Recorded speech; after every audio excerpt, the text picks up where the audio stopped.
The chill of autumn had seeped through our bedroom window, left slightly ajar to catch the evening breeze. I pulled the Egyptian cotton sheets higher, their cool smoothness a stark contrast to the warmth emanating from the man beside me. Even in sleep, Matteo Ricci commanded presence. The steady rhythm of his breathing, deep, measured, filled our darkened bedroom with a lullaby I'd grown accustomed to over the past year. The subtle notes of his cologne still lingered, sandalwood and something darker, more potent, clinging to the pillowcase between us. I turned to face him, careful not to disturb his slumber. Moonlight filtered through the curtains, casting silver shadows across the sharp planes of his face. The strong jawline now relaxed, the ever-vigilant eyes hidden beneath heavy lids. It was rare to see him this way, vulnerable, or at least as close to vulnerable as a man like him could ever be. My husband. The word still felt foreign on my tongue, a weight I wasn't sure I'd ever grow accustomed to carrying. 1 year, 12 months since I'd stood in that little chapel, trembling in a white dress I hadn't chosen, promising forever to a man who'd given me no choice but to say yes. I closed my eyes, willing away the memories that threatened to surface. The debt, my father's foolishness, the impossible choice, the way Matteo had appeared in my life like a shadow, offering salvation at a price I couldn't begin to calculate. "I'll take care of everything," he'd promised, his voice like gravel wrapped in silk. "All your father's debts, but you belong to me now, Sophia." Belong. As if I were another acquisition in his vast collection of possessions. Another territory claimed. The digital clock on the nightstand glowed 2:17 a.m. Insomnia had become my only rebellion, these quiet hours my only freedom. In the stillness, I could pretend I was still just Sophia Russo, the girl with dreams of finishing college, opening her own gallery, falling in love naturally, messily, with someone who saw her as an equal, not a prize. I slipped out of bed, feet finding the plush carpet. The massive bedroom still felt like a stranger's, despite the year I'd spent here. 24 years of life in a modest apartment, and now this, a mansion on the outskirts of the city, staffed with people who never met my eyes directly, people who knew better than to see too much, hear too much, say too much. The hallway stretched before me, dim sconces casting long shadows along the artwork-adorned walls. Paintings worth more than my entire previous life hung like trophies, their beauty tarnished by what they represented. Power, control, blood money. I'd learned not to ask questions about where things came from, about the late-night phone calls, about the men who arrived in dark SUVs and left with tight expressions, about the gun I'd once found in the drawer of his desk when I'd been looking for stamps. The kitchen gleamed under the soft overhead lighting I'd switched on, marble countertops, stainless steel appliances, a refrigerator stocked with foods I'd never tasted before meeting Matteo. I filled a glass with water, the cool liquid sliding down my throat as I stared out at the manicured grounds through the window. Security lights illuminated the perimeter, a constant reminder that this beautiful prison was as much about keeping people out as it was about keeping me in. "Can't sleep?" I startled, water sloshing over the rim of my glass onto my nightgown. I hadn't heard him approach. I never did. For a man of his size, Matteo moved with unnerving stealth. "I'm sorry," I said automatically, the apology a reflex developed over months of walking on eggshells. "I didn't mean to wake you." He leaned against the doorframe, arms crossed over his chest. The black t-shirt he slept in stretched across broad shoulders, the tattoos on his forearms visible beneath the sleeves, intricate designs I'd never asked the meaning of. His dark hair was tousled from sleep, but his eyes, those piercing, calculating eyes, were fully alert. "You didn't," he said, watching me with that unreadable expression. "I always know when you leave our bed." Our bed. As if it had ever been truly ours, as if I had a claim to anything in this life he'd constructed around me. "Just thirsty," I offered lamely, raising my glass. He crossed the kitchen in 3 long strides, closing the distance between us. I fought the urge to step back, to retreat. Shows of fear only intrigued him more. Like a predator, he seemed to sense weakness, to be drawn to it. "You were restless tonight," he observed, reaching out to tuck a strand of hair behind my ear. His touch was gentle, always gentle with me, the velvet glove over the iron fist that I knew pulverized anyone who crossed him. "Something on your mind, Bella?" The endearment slid off his tongue like honey, sweet and thick with his lingering accent. 10 years in America hadn't erased the Italian cadence from his speech, especially when we were alone. "Just thinking," I replied carefully. His thumb traced the line of my jaw, tilting my face up to meet his gaze. About? About escape. About freedom. About the life I should have had. Tomorrow. I lied. The charity gala. I'm nervous about meeting everyone. His eyes narrowed slightly, searching mine for the truth. Matteo had built an empire on his ability to detect lies, to sniff out betrayal before it could take root, but he seemed to accept my answer, nodding slowly. "You'll be perfect," he said with quiet certainty. "You always are. That's why I chose you. Chose. Not loved. Not even wanted. Chose. Like selecting the right accessory to complete his image. The respectable wife to balance the whispered reputation. The beautiful, cultured companion who could navigate social circles while he conducted business in back rooms. The young, fertile woman who would eventually bear his children, continuing the Ricci line with offspring that would inherit his kingdom. "It's late," he said, taking the glass from my hand and setting it on the counter. "Come back to bed." It wasn't a request. With Matteo, it never was, no matter how softly he phrased his words. I followed him back through the silent house, up the grand staircase, past the rooms I was never to enter without permission. His hand rested at the small of my back, proprietary, guiding. In our bedroom, he waited for me to slip under the covers before joining me, his larger frame making the king-sized bed feel suddenly smaller. "Sleep," he murmured, pulling me against his chest, one arm draped heavily across my waist, a cage of flesh and bone. I lay still, listening as his breathing eventually evened out, deepened. Matteo was a man accustomed to commanding his world, even in sleep. Within 20 minutes, he was under. But I remained awake, staring at the ceiling, counting the minutes until dawn would free me from this enforced intimacy. In the darkness, I allowed myself to remember, to silently shape a name on my lips that I hadn't dared speak aloud in over a year. "Daniel," I whispered, so softly it was barely a breath. Beside me, I felt Matteo's body stiffen imperceptibly. The rhythm of his breathing changed for just a moment, a slight hitch, a pause too perfect to be natural, before resuming its steady cadence. My heart stuttered in my chest, a cold wave of fear washing over me. He was awake. Had been awake. Had heard. But he didn't move, didn't speak, didn't tighten his grip or demand an explanation. And somehow that terrified me more than any reaction could have. The next morning dawned with a chill that had nothing to do with the October weather. I woke alone, the impression of Matteo's body still visible on the mattress beside me. The shower ran in the ensuite bathroom, steam curling beneath the door. I sat up slowly, fragments of the night before rushing back. The whispered name, the momentary tension in his body, the calculated pretense of sleep that followed. Panic clawed at my throat. In the year I'd been married to Matteo Ricci, I'd learned that his silence was far more dangerous than his anger, his patience more terrifying than any immediate retribution.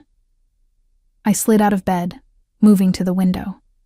Below, the grounds of our estate stretched out, manicured gardens, the glimmering pool, the guest house where Alberto, Matteo's right hand, stayed when he wasn't handling business in the city. Beyond that, the high walls topped with discreet security systems that Matteo had assured me were for my protection. I'd never felt less protected in my life. The bathroom door opened, releasing a cloud of fragrant steam. Matteo emerged with a towel wrapped around his waist, water droplets still clinging to his broad chest. The tattoo over his heart, a stylized crown with 5 points, seemed especially stark against his olive skin in the morning light. "Good morning," I managed, my voice steadier than I felt. His dark eyes assessed me, gave nothing away. "Sleep well?" he asked, moving to the walk-in closet. A test. The first of many, I suspected. "Yes," I lied, like a stone. He selected a suit, charcoal gray, custom-tailored to his powerful frame. The gala is at 8. Alessandra will be here at 4 to help you prepare. The dress I selected is being delivered this morning. I nodded, watching as he dressed with methodical precision. Matteo never rushed, never seemed hurried. He moved with the confidence of a man who knew the world would wait for him. I have meetings today, he continued, sliding gold cufflinks into place, tiny lion's heads, his family's symbol. I'll be back by 6 to escort you. Another nod. What else could I offer? Disagreement wasn't an option in this household. He approached me then, fully dressed now except for his jacket. The transformation was complete, from the man who slept beside me to Don Matteo Ricci, whose name I'd overheard whispered in fearful tones. He cupped my face in his hands, thumbs brushing my cheekbones. You look tired, Bella, he said softly. Perhaps a nap before tonight? I need you radiant. There will be important people watching. There were always people watching, his people, positioned throughout our lives under the guise of staff, security, friends. The young gardener who tended the roses but whose eyes tracked my every move when I walked the grounds. The housekeeper who reported my phone calls, my visitors, my mail. The driver who took me only to approved destinations and waited, always waited, to return me to this golden cage. I'll rest, I promised. His lips brushed mine, a feather-light touch that nonetheless felt like ownership. Perfect, he murmured against my mouth. Then he was gone, the bedroom door closing quietly behind him. I stood frozen until I heard the distant sound of the front door, the purr of the Bentley's engine as it carried him away. Only then did I allow my legs to give way, sinking onto the edge of the bed as the reality of my situation crystallized with terrifying clarity. He knew. He'd heard me whisper Daniel's name in the darkness, and Matteo Ricci was not a man who forgave betrayal, not even one as intangible as a whispered name, a memory, a longing for what might have been. Daniel Whitaker. My professor at the university, 10 years my senior but with kind eyes that crinkled when he smiled. The man I'd been secretly seeing before my father's gambling debts had caught up with us, before Matteo had materialized in our lives, offering a devil's bargain, my hand in marriage in exchange for erasing the substantial sum my father owed to people who didn't extend payment plans or second chances. I hadn't even been allowed to say goodbye. One day I was planning a future with Daniel. The next, I was engaged to a stranger whose reputation preceded him like a shadow. By the time Daniel returned from his conference in London, I was already wearing Matteo's ring, already installed in this mansion, already bound by vows that had felt like shackles. The dress arrived at 10, a shimmering midnight blue creation that probably cost more than a year's tuition at the university I'd been forced to leave. Alessandra followed at 4, as promised. A severe woman with skillful hands who transformed me into the version of Sofia Ricci that Matteo wanted displayed tonight. Elegant, sophisticated, the perfect accessory to his power. The diamond set, she said, opening the velvet case that held the necklace and earrings Matteo had given me on our wedding day. Don Ricci was very specific. Of course he was. The diamonds were substantial, ostentatious even, a visible price tag around my neck, a gleaming reminder of my status as both possession and investment. By the time Matteo returned, I had been polished to perfection, hair swept into an elegant updo, makeup enhancing but not overpowering my features, the blue dress hugging curves that had filled out slightly since our wedding. A year of chef-prepared meals and enforced leisure had softened the body that had once been toned from working part-time as a barista while attending university. Beautiful, Matteo murmured when he saw me waiting in the foyer. His eyes traveled the length of my body, possessive and approving. You exceed my expectations, as always. He stood before me in a tuxedo that emphasized his powerful build, shoulders broad beneath the perfect tailoring, the white of his shirt a stark contrast against his tanned skin. At 42, Matteo Ricci was in his prime, silver just beginning to thread through the dark hair at his temples, lending him an air of distinguished authority. The diamonds, he noted, stepping closer to adjust the necklace, his fingers brushing against my collarbone. They suit you. His touch lingered, warm against my skin. I fought the urge to step back, to break contact. Instead, I smiled, the expression practiced to perfection over the past year. Thank you, I said quietly. They're beautiful. Not as beautiful as the woman wearing them. His thumb traced the line of my jaw. Remember what I told you about tonight? I nodded, reciting the instructions he'd given me last week. Stay by your side unless you indicate otherwise. Speak when spoken to. No alcohol beyond a single glass of champagne. No discussions of business or family matters. A smile curved his lips, approval warming his gaze. My perfect wife. The word hung between us, wife, laden with expectations and boundaries that had been made clear from the beginning. My role was defined, my purpose explicit, to be the respectable face of the Ricci family, to soften Matteo's intimidating presence in legitimate circles, to eventually bear children who would inherit his empire. What remained unspoken was the other aspect of his world, the businesses that operated in shadows, the meetings that took place behind locked doors, the phone calls that he took in his study with orders that he not be disturbed. I had learned quickly not to ask questions. Curiosity was not a virtue Matteo appreciated in his wife. The drive to the city took place in relative silence, the Bentley gliding through traffic as Alberto navigated with practiced efficiency. I watched the landscape change through tinted windows, our secluded estate giving way to suburbs, then the glittering skyline of downtown. Matteo spent most of the journey on his phone, speaking in rapid Italian that I could only partially understand despite my year of intensive lessons with the tutor he'd hired.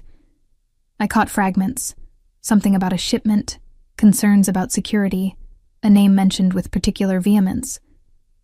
I kept my expression neutral, gazing out the window as if the muffled conversation held no interest for me.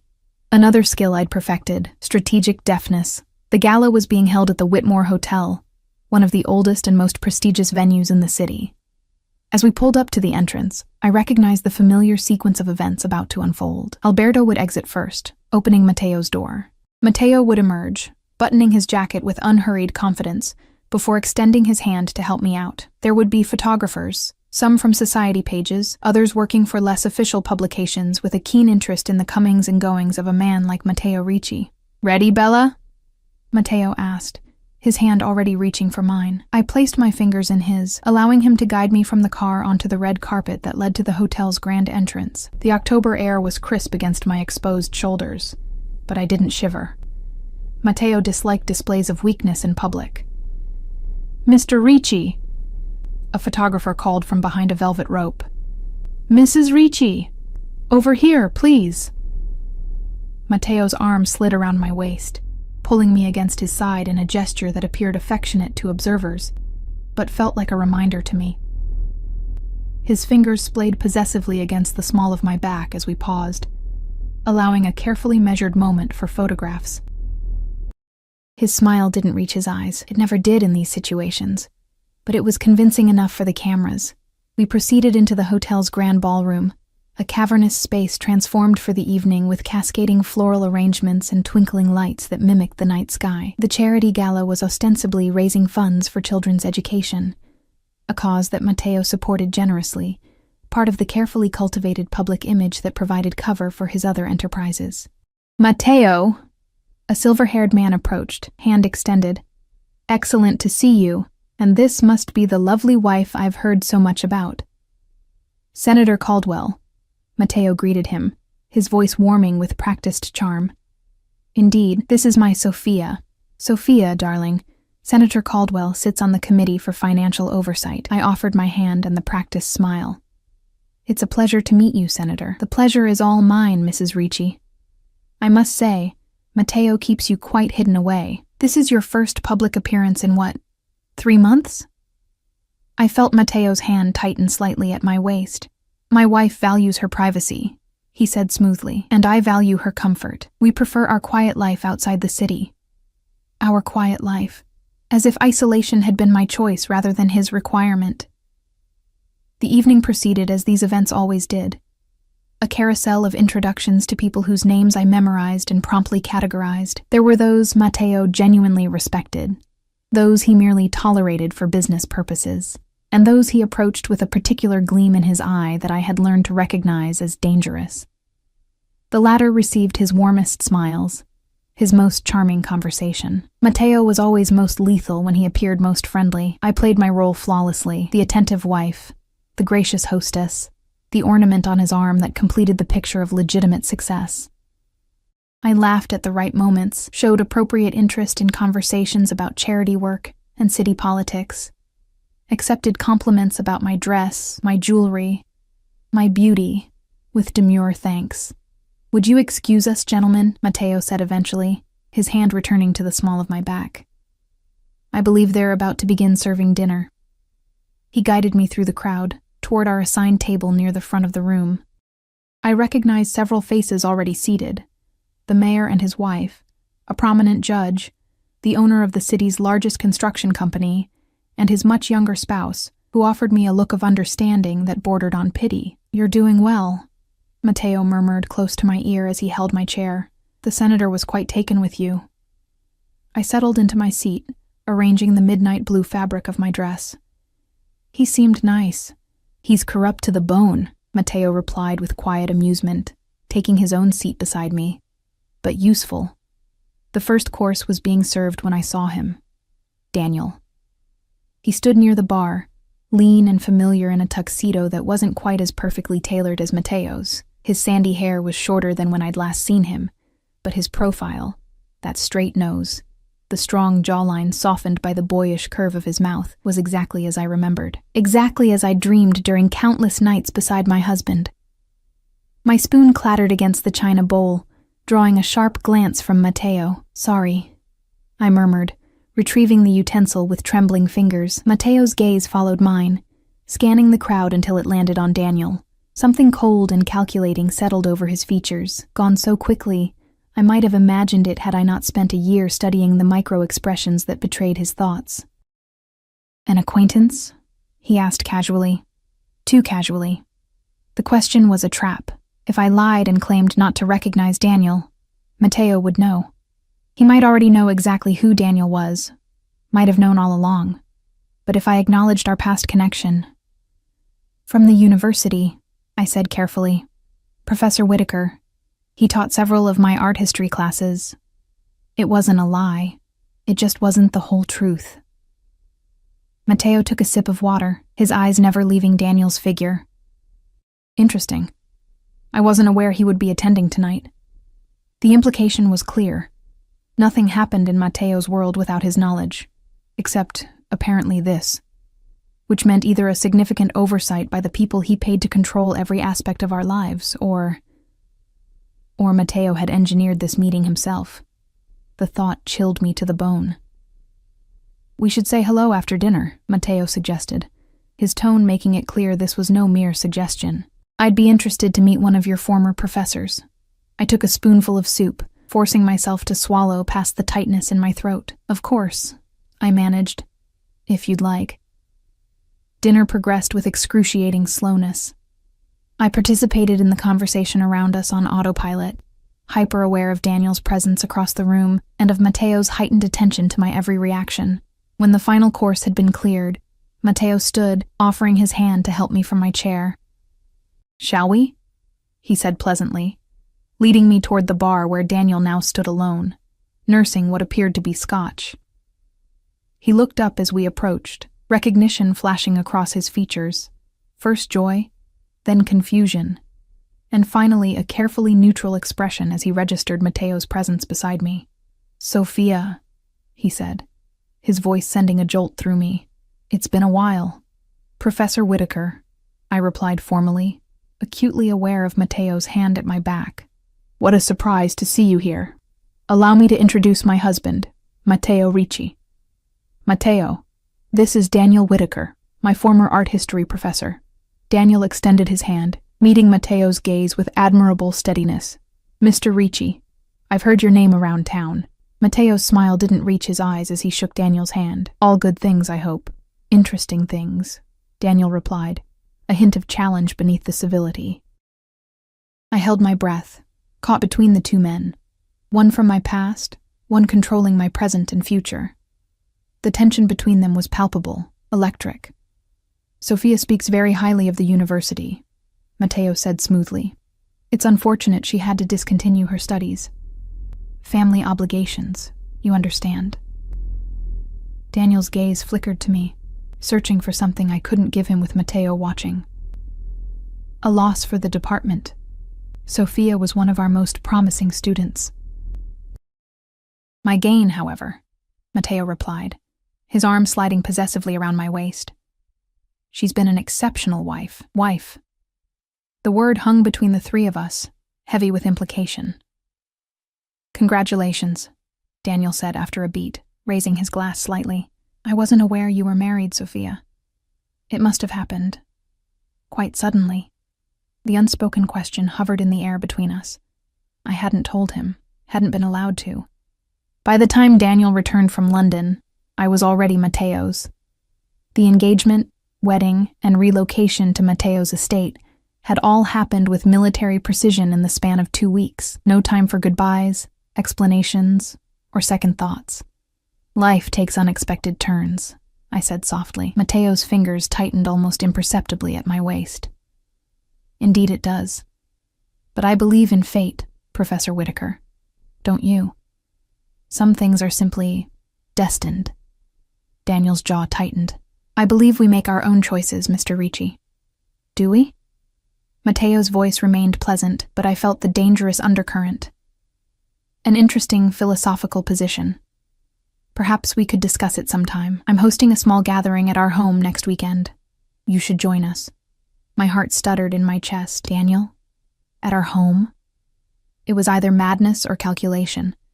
And with Mateo, it was never madness. That's very generous, Daniel replied cautiously, but I'm quite busy with the new semester. I insist, Mateo cut in, his tone making it clear this was not truly an invitation, but a command.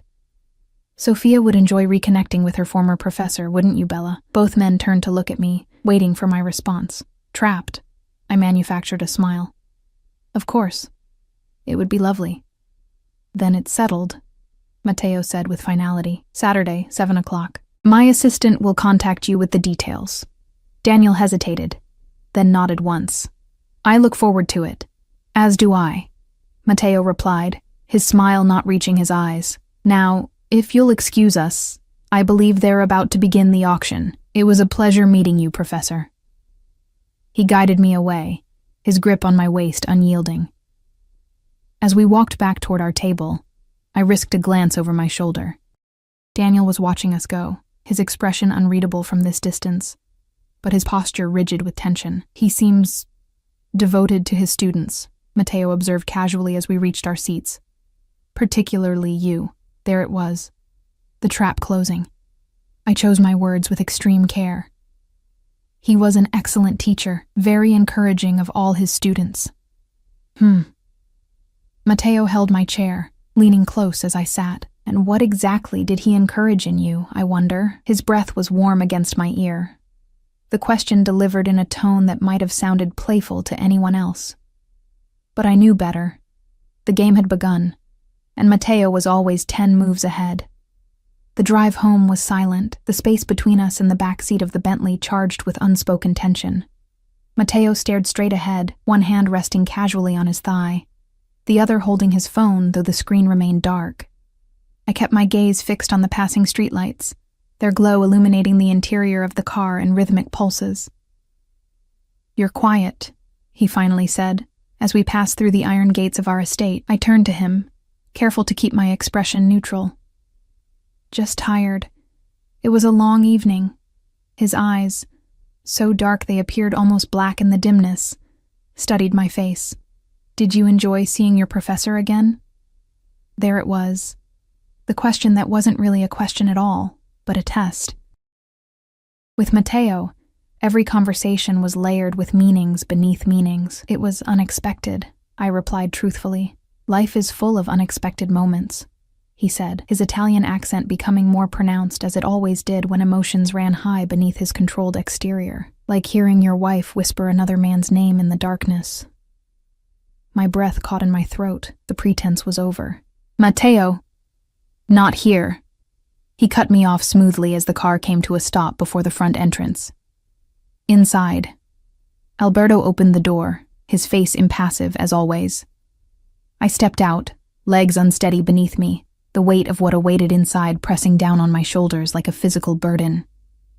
Matteo followed, nodding once to Alberto before placing his hand at the small of my back to guide me up the steps and through the massive oak doors. The house was quiet, the staff having been dismissed for the evening as was customary when we attended events.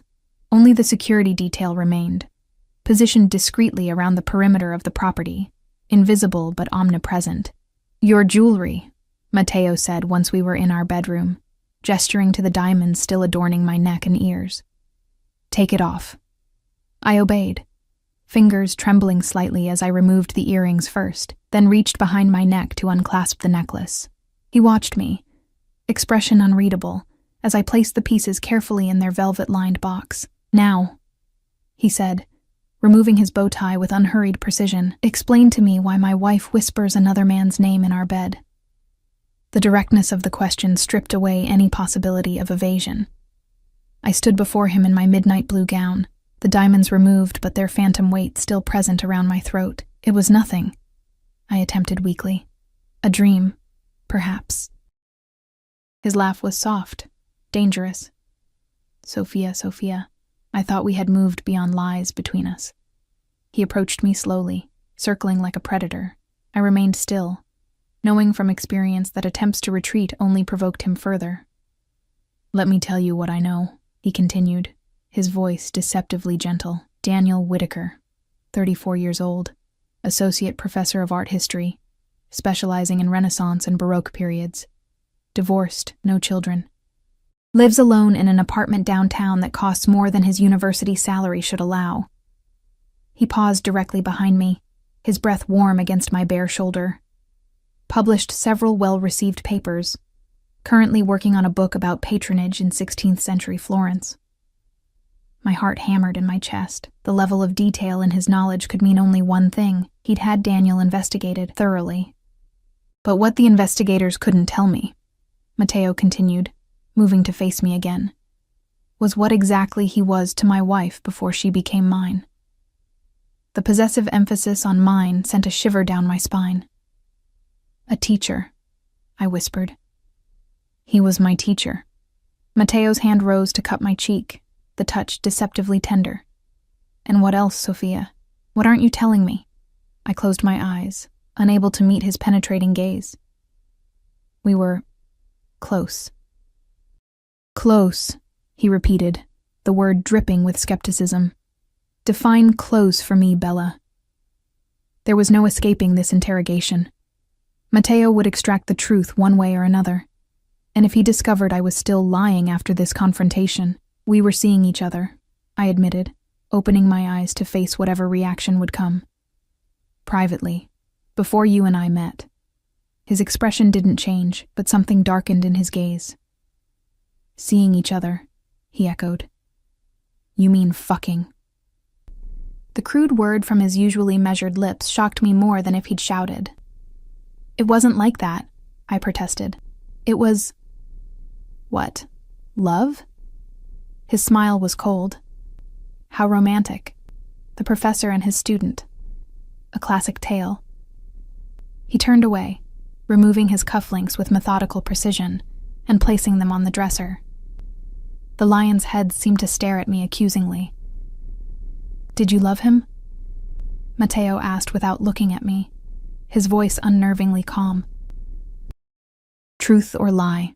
Which was more dangerous in this moment? "Yes," I whispered, choosing truth. "I did." He nodded once as if confirming something he'd already known. "And now?" The question hung in the air between us, loaded with implications and consequences. Did I still love Daniel? Of course I did. The year of forced separation hadn't dimmed those feelings. If anything, they'd been preserved like an insect in amber, frozen in time, perfect and untouchable in memory. But to admit that to Matteo would be suicide. "Now I'm your wife," I answered carefully. He turned to face me, eyes narrowed. "That's not what I asked." "What do you want me to say, Matteo?" I asked, desperation creeping into my voice. "You bought me. You know that. My father's debts, my family's safety. That was the arrangement. I've honored it. I've been the wife you wanted." Something flashed in his eyes. Anger, certainly, But beneath it, something that almost looked like pain. Bought you, he repeated, the words flat. Is that how you see our marriage? A business transaction? Isn't it? I challenged.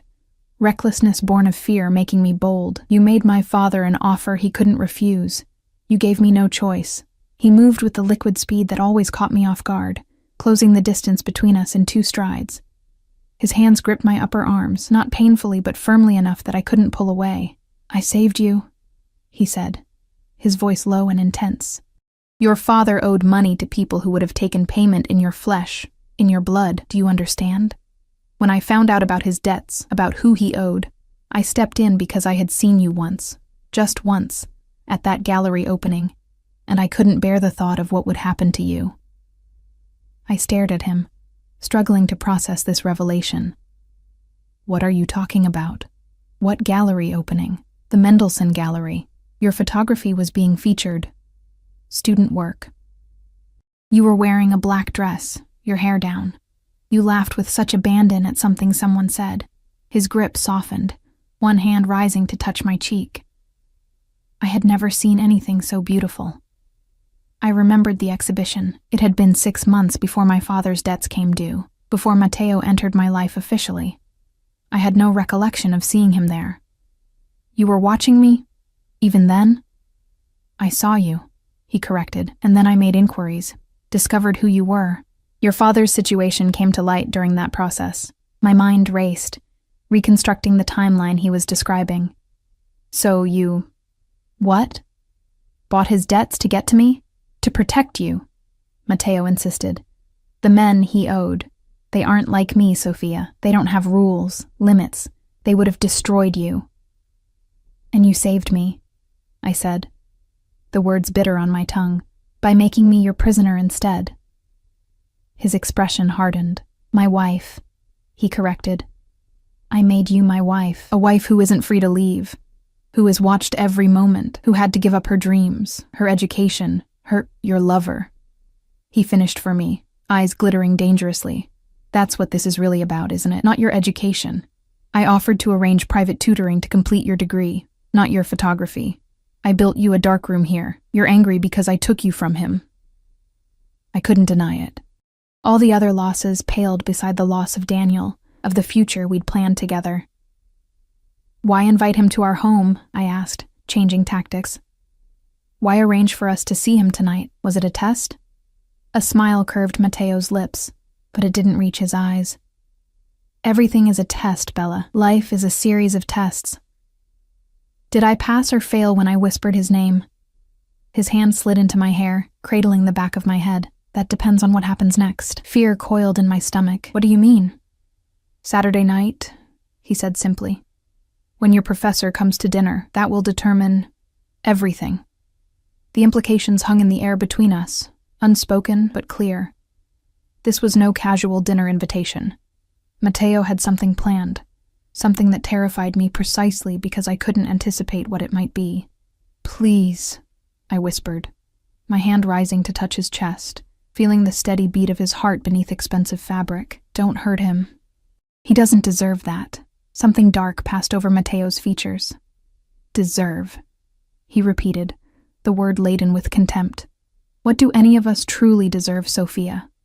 I didn't deserve to watch my father die when I was 12. You didn't deserve a father who gambled away your safety.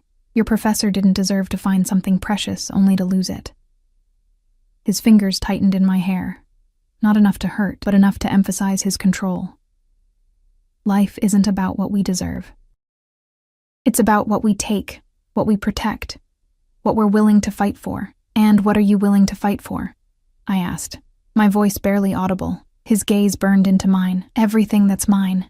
The possessiveness of the statement should have angered me, but instead, an unexpected shiver of something else, something dangerous, ran through me. In that moment, with his face inches from mine and his hand tangled in my hair, I glimpsed the raw intensity that made Matteo Ricci both feared and followed by so many. Turn around, he commanded softly.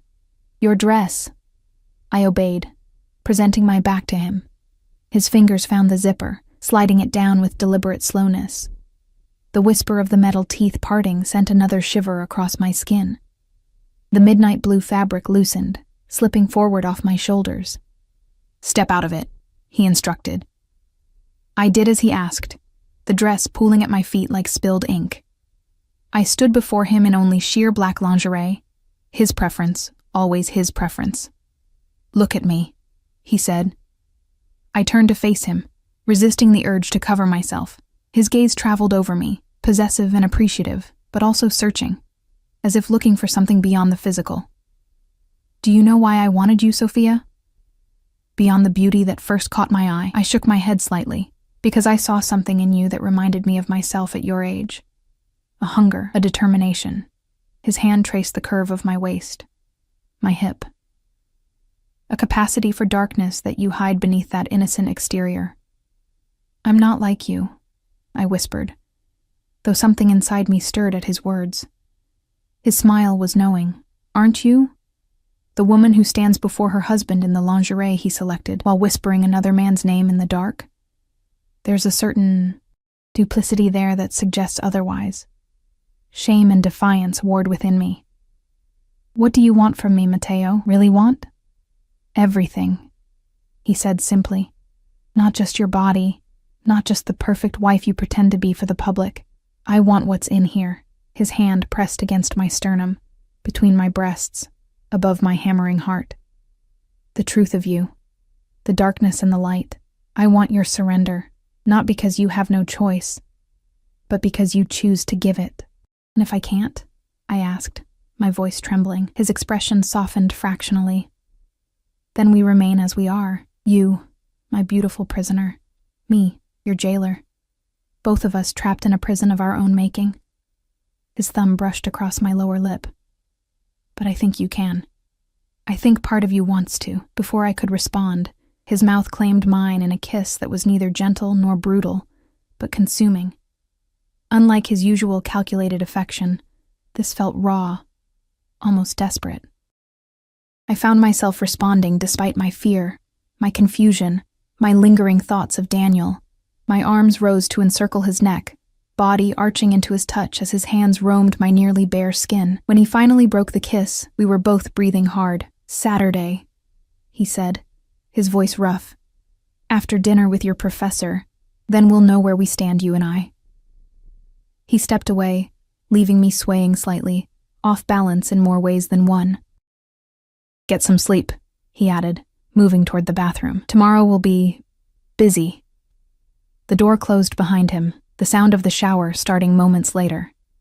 I sank onto the edge of the bed, mind reeling from the conversation, from his revelations, from my own confused response to his touch. What game was Matteo playing? And more importantly, what would happen to Daniel when he entered the lion's den on Saturday night? The following days passed in a haze of tense anticipation. Matteo was unexpectedly attentive, arriving home early from his business dealings to take meals with me, asking about my day with apparent interest, even suggesting we walk the grounds together in the evenings. It might have seemed romantic to an outside observer, a husband reconnecting with his wife. But I recognized it for what it was. Surveillance. He was watching me, evaluating every reaction, every word, every flicker of expression as Saturday approached. I played my part, responding to his attention with practiced smiles and careful conversation. But beneath the performance, my mind raced with possibilities, each more terrifying than the last. What did Matteo intend for Daniel? For me? The uncertainty was its own form of torture, precisely as Matteo had intended, I suspected. By Saturday morning, my nerves were stretched to breaking point. I sat at my vanity, brushing my hair with methodical strokes, when Matteo appeared in the doorway of our bathroom. He was freshly showered, a towel wrapped around his waist, water droplets still clinging to the defined muscles of his chest and shoulders. The crown tattoo above his heart seemed to watch me through the mirror's reflection. "I've selected your dress for tonight," he said, moving to the closet and returning with a garment bag. "Something special." He laid it on the bed, unzipping it to reveal a dress I'd never seen before. Crimson silk that would undoubtedly cling to every curve, with a neckline that plunged dangerously low. Not his usual selection for me. Matteo typically preferred me in more conservative styles when we entertained guests. saving the revealing pieces for events where he wanted to display me more overtly. "Red," I observed, my voice carefully neutral. "It's beautiful. It will be, on you." He approached, standing behind me as I continued brushing my hair. Our eyes met in the mirror.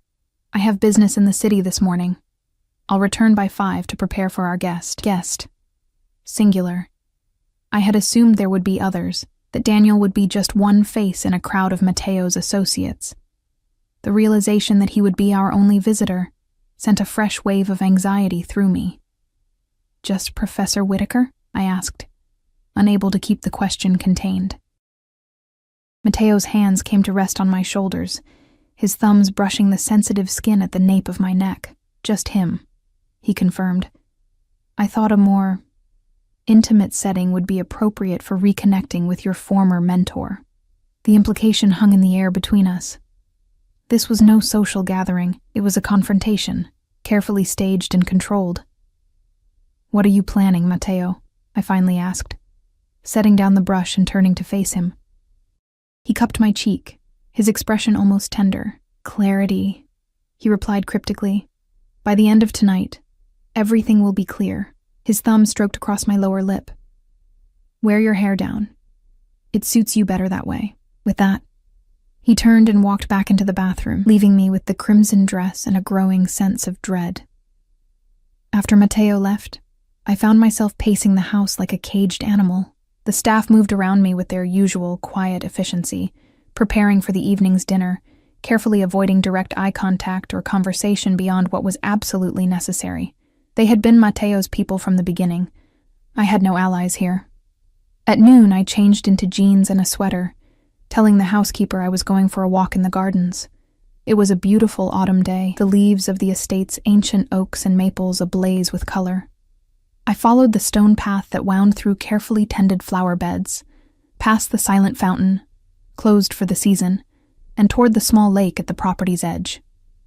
It was my favorite spot, as far from the house as I could get without crossing the boundaries that would trigger security alerts. I sat on the weathered bench overlooking the water, watching a pair of ducks glide across the surface, leaving ripples in their wake. What was I going to do? The question circled endlessly in my mind. Whatever Mateo had planned for tonight, it couldn't be good for Daniel. Should I try to warn him somehow? But how? My phone was monitored, my computer activity tracked, my movements observed. Any attempt to reach out would be detected almost immediately. And what about myself? These past days had revealed something unsettling. Mateo knew me better than I'd realized. His words about seeing darkness in me, about my capacity for duplicity, they had struck uncomfortably close to home. There was a part of me that responded to him, to his intensity and his possessiveness, in ways I didn't want to acknowledge. "Mrs. Ricci?" I startled at the voice, turning to find Alberto standing a few feet away. As always, he had approached without making a sound, a skill he shared with his employer. "Alberto," I acknowledged, straightening my posture. "Is something wrong?" "Not at all," he replied smoothly. "Don Ricci asked me to check on you before I depart for the city. He was concerned you might catch cold out here." Translation. Mateo wanted confirmation of my whereabouts, verification that I wasn't attempting anything foolish before tonight's dinner. "How thoughtful," I said, keeping my tone light. "But I'm fine, thank you." Alberto nodded, his dark eyes assessing me with the same clinical detachment he'd shown since the day I'd arrived at the estate. "The Don also asked me to remind you that your guest will arrive at 7. He suggests you begin preparing by 4. 3 hours to transform into Mateo's vision, standard procedure for important events." "Of course," I replied. "Please tell him I'll be ready." Another nod, and then he was gone, moving back toward the house with silent efficiency. I remained by the lake for another half-hour, watching the ducks, trying to clear my mind. When I finally returned to the house, I found a lunch tray waiting in the sitting room adjoining our bedroom, a delicate salad, fresh bread, and a glass of sparkling water with lime. Mateo's standing orders, light meals before events where I would be on display. The afternoon slipped away as I bathed, allowing the hot water and essential oils to soothe my taut nerves. By the time Alessandra arrived to assist with my hair and makeup, I had achieved a state of artificial calm, the practiced serenity of a condemned prisoner who has accepted their fate. "The red dress," Alessandra noted, as she began arranging my damp hair into loose waves. A bold choice. It was the closest thing to personal commentary I'd ever heard from her. I met her eyes in the mirror. "Matteo's choice," I corrected quietly. Something flickered across her usually impassive features, understanding, perhaps even sympathy. But it was gone in an instant, replaced by professional focus as she continued her work. By the time Matteo returned at 5, I was nearly ready, my hair falling in glossy waves past my shoulders, my makeup more dramatic than usual with smoky eyes and crimson lips that matched the dress I had yet to put on. He paused in the doorway of the dressing room, his gaze traveling over me appreciatively. "Beautiful," he murmured, crossing to kiss my bare shoulder. "Put on the dress. I want to see you in it before I shower." I slipped into the silk garment, the fabric cool against my skin as it slid into place. As I'd suspected, it clung to every curve, the neckline dipping low between my breasts, the slit along one side revealing a glimpse of thigh with each step. Matteo circled me slowly, his expression unreadable. "Perfect," he said finally, his finger tracing the edge of the neckline, sending a shiver across my skin. "One more thing." He withdrew a small box from his pocket, opening it to reveal a necklace I'd never seen before, a ruby pendant surrounded by diamonds, suspended on a delicate platinum chain. "Turn around," he instructed. I obeyed, lifting my hair as he fastened the necklace around my throat. The pendant nestled in the hollow between my collarbones, its weight both substantial and delicate. "There," he said, turning me back to face him. "Now you're ready." "For what?" I asked, unable to stop myself. His smile was enigmatic.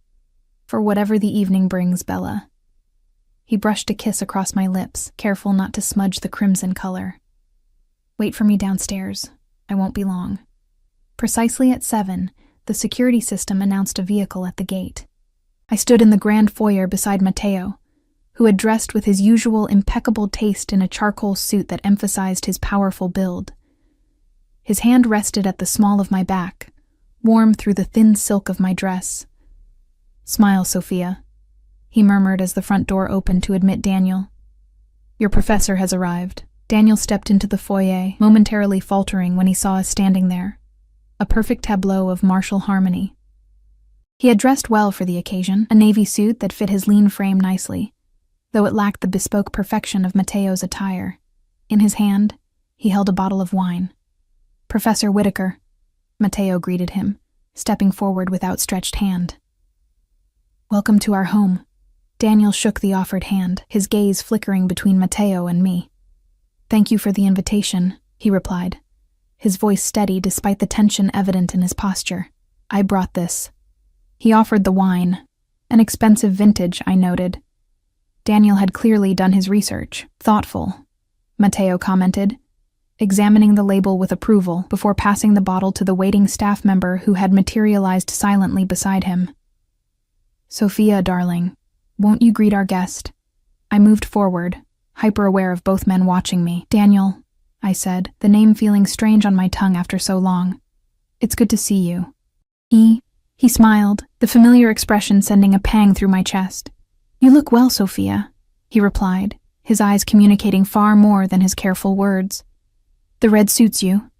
"A recent acquisition," Matteo interjected smoothly, his hand returning to the small of my back.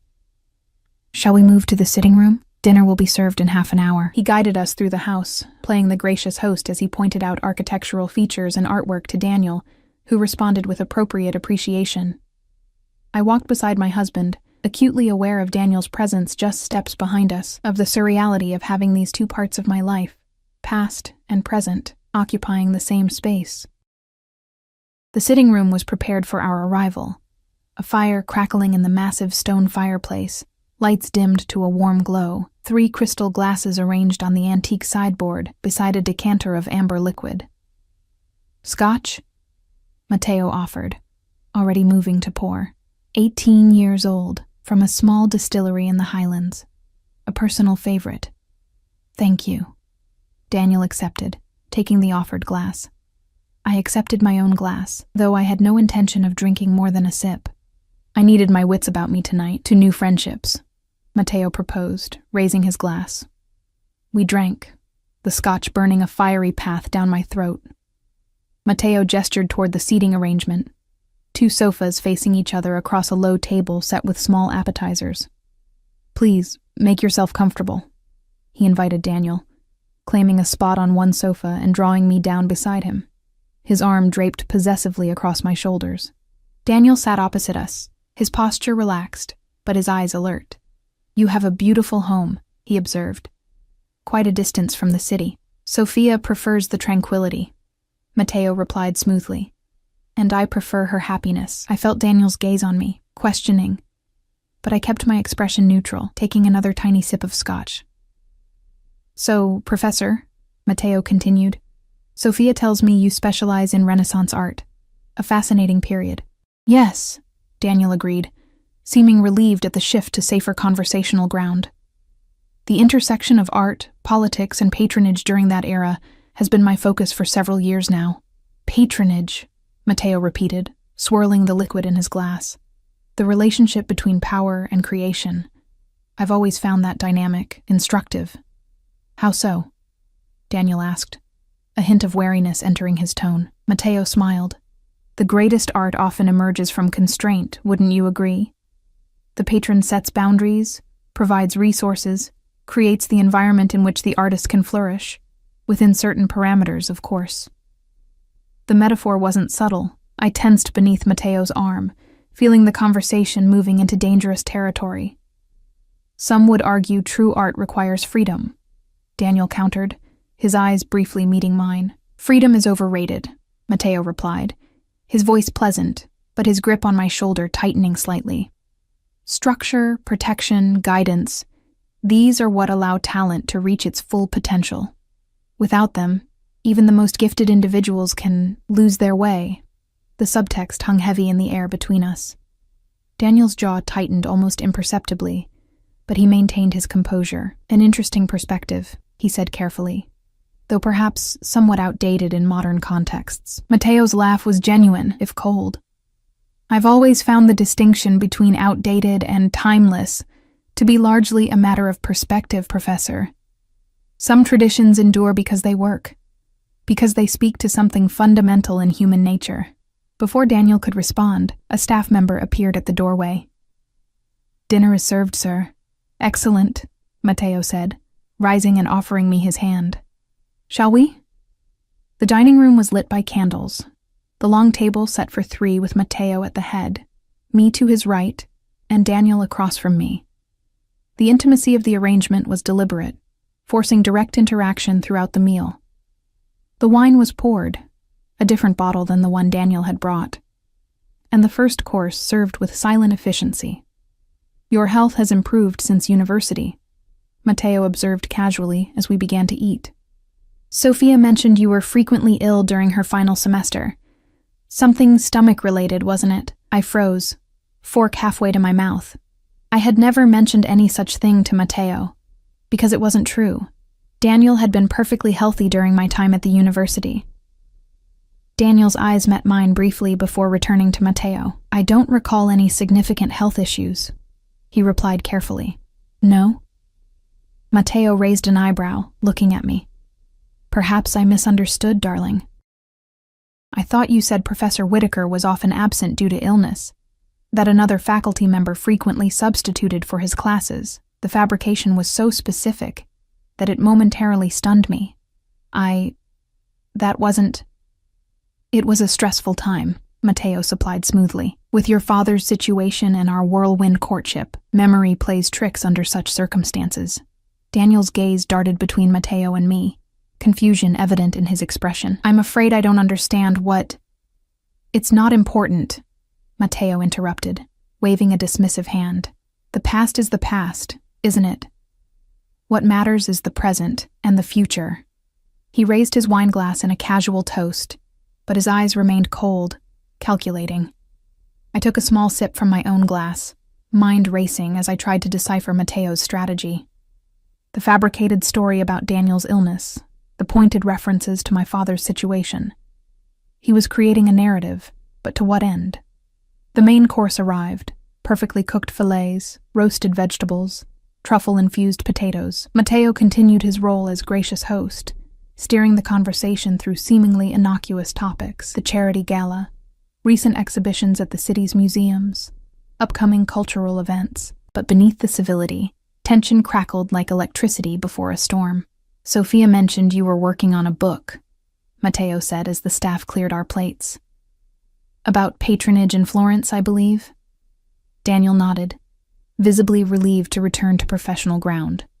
"Yes, focusing on the less examined aspects of the Medici influence on artistic development." "The Medici," Matteo mused, swirling the remaining wine in his glass. "A fascinating family. Bankers, politicians, power brokers, they understood how to build and maintain influence across generations, how to eliminate threats and reward loyalty. They were also responsible for an unprecedented flowering of culture and art," Daniel countered. "Their legacy extends far beyond their political machinations." "Does it?" Matteo raised an eyebrow. "Or is that simply the narrative they purchased with their patronage? History, after all, is written by those with the resources to commission its telling." Before Daniel could respond, Matteo turned to me. "Sophia, why don't you show Professor Whitaker the gallery while dessert is prepared? I'm sure he'd appreciate your collection." It wasn't a suggestion. I rose, smoothing the crimson silk of my dress. "Of course. This way, Daniel." I led him from the dining room, acutely aware of Matteo's gaze following us as we departed. The gallery was located in the east wing of the house, a long room with perfect lighting and climate control, housing Matteo's impressive collection of art. Some pieces were legitimate acquisitions from reputable dealers. Others, I suspected, had more questionable provenances. "Sophia," Daniel whispered urgently once we were alone. "What is going on? Why am I really here?" I glanced toward the discreet security camera mounted in the corner of the room. "Admiring the collection," I replied in a normal tone, gesturing toward a nearby painting. "This Caravaggio is particularly striking, don't you think?" Understanding flickered in his eyes. He nodded, moving to examine the painting while continuing our conversation in a lower voice. "Is this some kind of test? Are you in danger?" "I don't know," I admitted softly, guiding him further into the gallery. "Matteo heard me whisper your name in my sleep. He knows about us, what we were to each other." Daniel's face paled slightly. "Christ, Sophia, why would he invite me here then? To what end?" "I don't know," I repeated, stopping before a small dega. "But whatever he's planning, it culminates tonight." Matteo's voice came from the doorway. I hadn't heard him approach. I never did. We turned to find him leaning casually against the doorframe, hands in his pockets, expression unreadable. "I see you've been admiring my collection, Professor. Do you find it impressive?" Daniel straightened, visibly gathering his composure. "Very. You have exceptional taste. In all things." Matteo agreed, his gaze shifting to me. The weight of his attention was palpable, assessing, calculating. "Dessert is served. Shall we?" We returned to the dining room, where delicate chocolate soufflés awaited alongside snifters of expensive cognac. The conversation lulled as we ate, the silence charged with unspoken tensions and possibilities. "I must say," Matteo finally remarked, setting down his spoon, "this evening has been most illuminating." "Has it?" Daniel asked cautiously. "Indeed." Matteo reached for his cognac, swirling the amber liquid before taking a small sip. "It's not every day one dines with the man who once claimed his wife's heart." The bluntness of the statement hung in the air between us. Daniel's gaze shifted to me briefly before returning to Matteo. "Mr. Ricci." "Matteo, please," he corrected smoothly.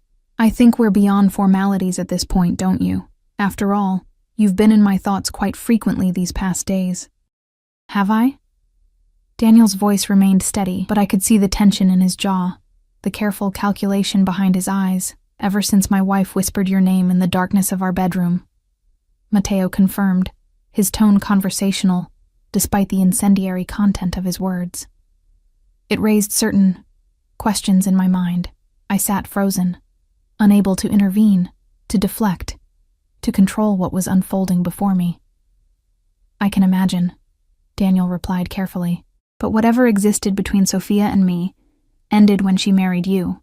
Matteo's smile didn't reach his eyes. Did it? I wonder. He turned to me. Sophia, would you say your feelings for Professor Whitaker ended with our marriage? The direct question caught me off guard. Both men watched me, waiting for my response. Daniel with trepidation, Matteo with that unnerving calm that preceded his most dangerous moments. My voice faltered. Truth or lie? Which would be more damaging in this moment? The truth, Bella, Matteo urged softly. No more pretending between us. The gentleness in his tone gave me courage, though perhaps unwisely. No, I admitted. They didn't end. Daniel closed his eyes briefly, a flash of pain crossing his features. Matteo nodded slowly, as if I had confirmed something he already knew. And you, Professor? He asked, turning to Daniel. Did your feelings for my wife conveniently disappear when she became unavailable? Daniel hesitated, then met Matteo's gaze directly. No, he said simply. They didn't. The admission hung in the air between us, dangerous and true. I waited for Matteo's reaction, for rage, for violence, for the cold fury I'd glimpsed in rare moments when his control slipped. Instead, he laughed. The sound was startling in the tension-filled room, genuine amusement that transformed his usually guarded features. Honesty at last, he said, raising his cognac in a toast. How refreshing. Confusion replaced fear as I studied my husband's expression. This wasn't the reaction I had anticipated. Not from a man who had built his reputation on swift and merciless responses to perceived slights and betrayals. I don't understand, I said, unable to contain the words. Matteo set down his glass, his expression sobering. No, I don't suppose you do. Neither of you does. He leaned forward, elbows on the table, fingers steepled. Let me explain the situation as I see it. I have a wife who loves another man. This presents a problem for me. Daniel tensed, perhaps expecting the conversation to take a threatening turn. But Matteo continued in the same measured tone. I have considered various solutions to this problem over the past week, he said. The most obvious would be to eliminate the rival. His gaze shifted to Daniel. A simple matter, from a practical standpoint. The casual reference to murder sent ice through my veins. I opened my mouth to protest, but Matteo raised a hand to silence me. But this solution has certain drawbacks, he continued, chief among them being that it would virtually guarantee my wife's eternal hatred. Additionally, Professor Whitaker appears to be a man of some intelligence and integrity, qualities I find myself reluctantly admiring. He reached for his cognac again, taking a deliberate sip before continuing. The second option would be divorce, setting Sophia free to return to her former life, her former love. Hope flared briefly in my chest, wild and unexpected. This option, however, presents its own complications, Matteo added. I am not a man who relinquishes what belongs to him. More importantly, I have grown attached to my wife. The thought of her absence from my life is unacceptable. The hope withered as quickly as it had bloomed. Which brings me to the third option, Matteo said, his dark eyes moving between Daniel and me. A compromise. What kind of compromise could possibly exist in this situation? Daniel asked, breaking his careful silence. Matteo smiled. That depends entirely on how open-minded the parties involved are willing to be. Understanding dawned slowly, followed by disbelief. You can't be serious, I whispered. Perfectly serious, Matteo replied. I am a businessman at heart, Sophia. I recognize when a situation calls for negotiation rather than force. You're suggesting... Daniel began, then stopped, apparently unable to articulate the implication. I'm suggesting an arrangement, Matteo confirmed, one that allows Sophia to maintain her connection with you under certain controlled circumstances, while remaining my wife in all public and legal respects. The proposal hung in the air between us, outrageous and unexpected. I stared at my husband, searching his expression for some sign that this was a trap, a test, a prelude to something more sinister, but his gaze was steady, his demeanor calm.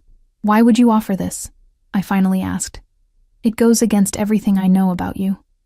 Your possessiveness, your control.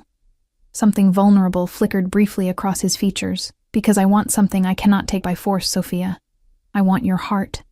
He reached across the table, his fingers brushing mine, and I have come to realize that perhaps the path to gaining it is not through further constraint, but through a different kind of possession, one freely given.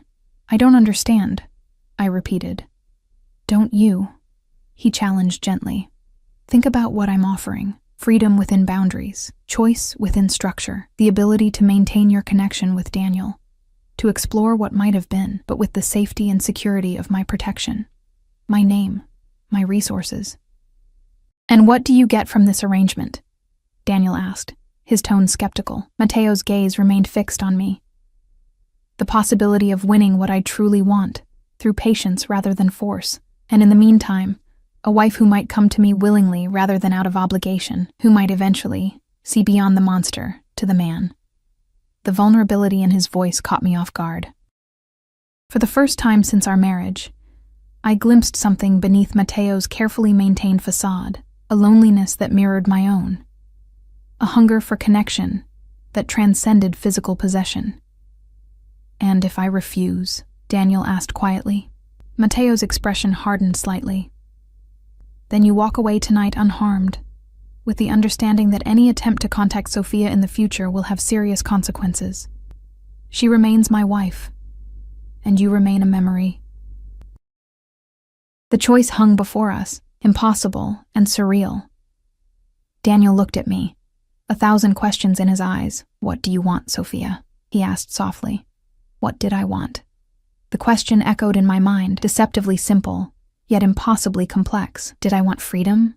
Safety? Love?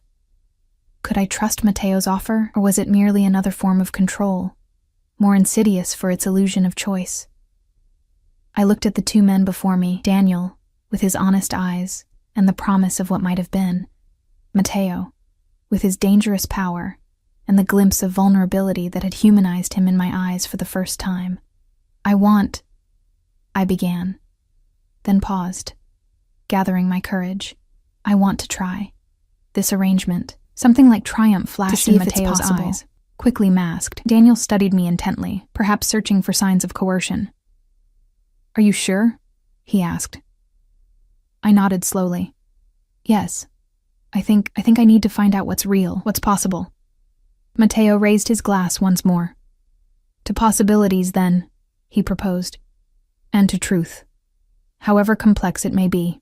Daniel hesitated, then lifted his own glass. I joined them, the crystal catching the candlelight, as our glasses met in the center of the table. That night, as I lay beside Mateo in our bed, his breathing steady in sleep beside me, I allowed myself to whisper a different truth into the darkness, not a name this time, but a realization.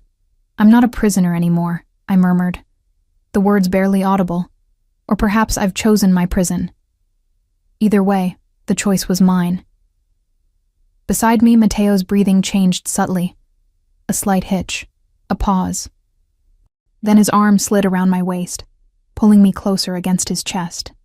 Not a prison, Bella, he whispered against my hair. A kingdom. Our kingdom. His lips brushed my temple. Sleep now. Tomorrow is the first day of our new arrangement. As I drifted toward sleep in the circle of his arms, I realized with startling clarity that for the first time since our marriage, I felt something like peace, not happiness, not yet, but possibility, and perhaps in time, that would be enough.